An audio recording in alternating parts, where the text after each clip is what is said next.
Now, for the Master of Lifetime Achievement Award presentation is Master Santera Arlene Cisneros Sena. Where are you, Arlene? So Arlene is one of the first artists that I met when I started doing this work back in February. She is a remarkable individual, has done amazing things, and she's going to go all around the back of the stage here.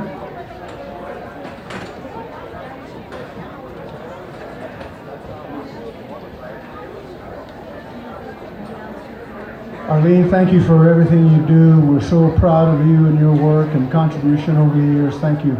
We appreciate you.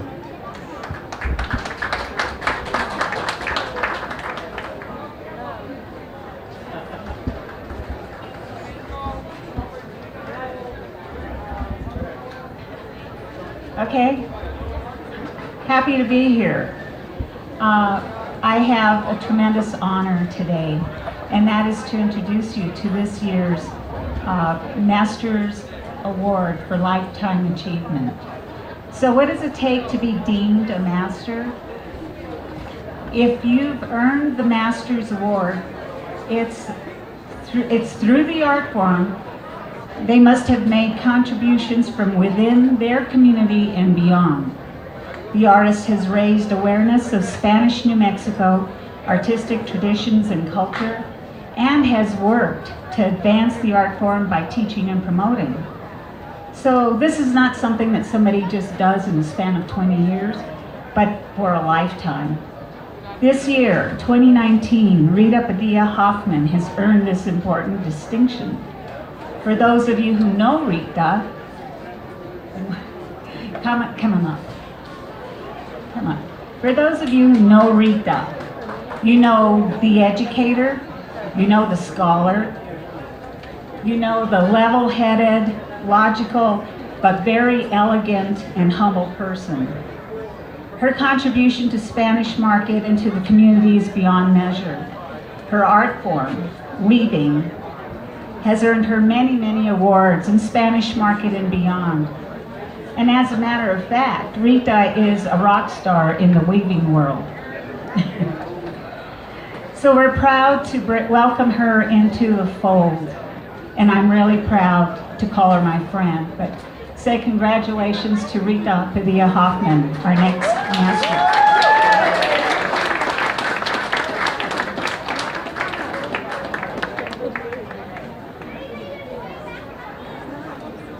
I am honored to be among all of the artists who have won this award. I said something to someone this morning, seeing that it's a lifetime achievement made me feel like I was 90 years old. Not so. I am often asked where I learned my craft, and the assumption is that I learned it at my grandmother's knee. Not so. That I must have learned it from a family member, and I didn't. I learned by doing. I tried to get somebody to teach me, and at Spanish Market, many weavers were willing to take me on. But they could only teach me during the school year, and I was teaching. So one of the weavers said, go to the library, get lots of books, study them, and eventually you will become a weaver. I thought she just didn't want to deal with me.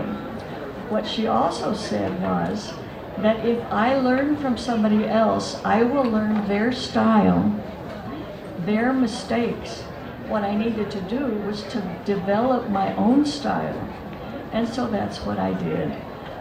I observed, I watched, I looked at other weavers' works, and eventually I was able to get started. But that doesn't mean that weaving or wool was not in my family.